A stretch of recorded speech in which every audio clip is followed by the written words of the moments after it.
శ్రీ సనాతన ధర్మ ఛానల్కి స్వాగతం. మాఘ పురాణం 6వ అధ్యాయము. కప్ప రూపమును విడిచిన స్త్రీ పూర్వకథ. ఓం శ్రీ గణేశాయ నమః. ఓం శ్రీ సరస్వతియే నమః. ఓం శ్రీ గురుభ్యో నమః. మునిశ్రేష్ఠ, నా వృత్తాంతమును తెలియజేయుదును, కావున ఆలకింపుము. నా జన్మస్థానము గోదావరి నది సమీపమునందున్న ఒక కుగ్రామము. నా తండ్రి పేరు హరిశర్మ, నా పేరు మంజుల. నన్ను నా తండ్రి కావేరీ తీరవాసియగు జ్ఞానానందుడను వానికిచ్చి పెళ్లి చేసెను. అతడు దైవభక్తుడు, జ్ఞాని, నిగర్వి. మాకు వివాహమైన వెంటనే అతని వెంట కాపురమునకు వెళ్ళినాను. మరికొన్నాళ్లకు మాఘమాసము ప్రవేశించినది. ఒకనాడు నా భర్త సఖి, మాఘమాసము ప్రవేశించినది. ఈ నెల చాలా పవిత్రమైనది. దీని మహత్తు చాలా విలువైనది. నేను నా చిన్నతనము నుండి ప్రతి సంవత్సరము మాఘ స్నానములు చేయుచున్నాను. నీవు నా భార్యవు కావున నీవును ఈ మాఘమాసమంతయు ఈ కావేరీ నదిలో స్నానమాచరింపుము. ప్రతిదినము ప్రాతకాలమున నిద్రలేచి కాలకృత్యములు తీర్చుకొని సమయమునకు తెల్లవారి సూర్యోదయమగును. సూర్యుడు ఉదయించిన వెంటనే నదికి పోయి నదిలో స్నానము చేయుదము. ప్రభాత సూర్యునికి నమస్కరించిన తర్వాత నది ఒడ్డున విష్ణువు యొక్క చిత్రపటమును పెట్టి పువ్వులతోనూ మంచి గంధము, అగరు, ధూపదీపములతోనూ పూజించి స్వామికి ఖండ చక్కెర, పటిక బెల్లం నైవేద్యమిచ్చి నమస్కరింతము. తర్వాత తులసి తీర్థము లోనికి పుచ్చుకొందుము. మన కుటీరమునకు వచ్చి మాఘపురాణమును రోజుకొక అధ్యాయము చొప్పున పఠింతము. దీని వలన మనకు చాలా ఫలము కలుగును. నీ 5వ తనము చల్లగా ఉండును అని హితబోధ చేసెను. నేను అతని మాటలు వినిపించుకోక రుసరుసలాడి అతన్ని నీచముగా చూసి తిని. నా భర్త చాలా శాంతస్వరూపుడు. అయినను నేను హద్దుమీరి మాటలాడుటచ్చే అతనికి కోపం వచ్చి, ఓసి మూర్ఖురాల, నా ఇంటికి వచ్చి నా వంశమును ఉద్ధరిస్తావనుకున్నాను. ఇంత దైవ ద్వేషిని అని నాకు తెలియదు. నీవిక నాతో ఉండదగవు. మాఘమాస వ్రతము నీకింత నీచముగా కనిపించినదా? అదియే నీ పాపమునకు నిన్ను శిక్షించును. కావున మగని మాటకు మారాడిన ఫలితముగా కృష్ణానది తీరమందున్న రావి చెట్టు త్వరలో మండూకమై పడి ఉందువుగాక అని నన్ను శపించెను.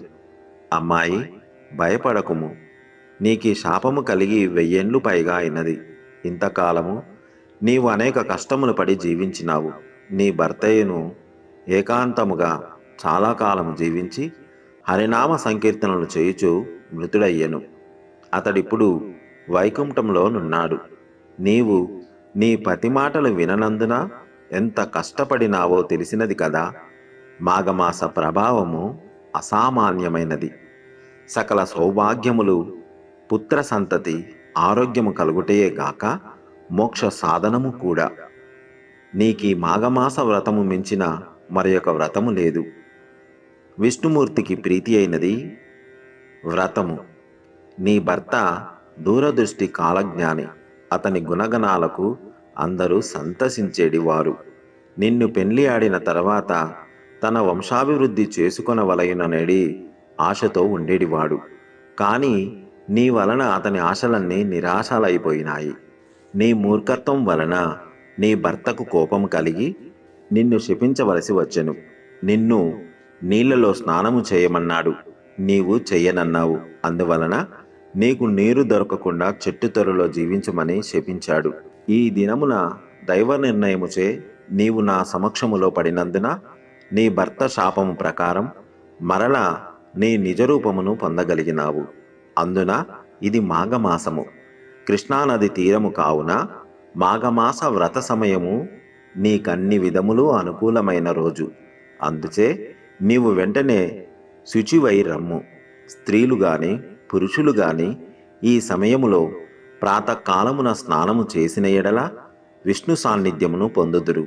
ఎవరైనా తెలిసి కాని తెలియక కాని మాఘశుద్ధ సప్తమి, దశమి, పౌర్ణమిల యందును పాడ్యమి రోజునను నదీ స్నానము ఆచరించిన ఎడల వారి పాపములు నశించును. మాఘశుద్ధ పాడ్యమి నాడును అటులనే దశమి, ఏకాదశి, ద్వాదశి దినములలోనూ స్నానము చేసి శ్రీమన్నారాయణుణ్ణి పూజించి పురాణ కాలక్షేపము చేసిన ఎడల శ్రీహరి సంతోషించి మనోవాంఛలు సిద్ధించున్నట్టులా వరమిచ్చును.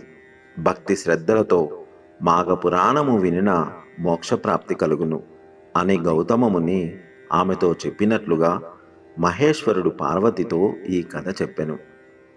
సర్వే జన సుఖినో భవంతు. గోవులను సేవించండి, గోవులను రక్షించండి. ప్రకృతిని కాపాడడం మన ధర్మం.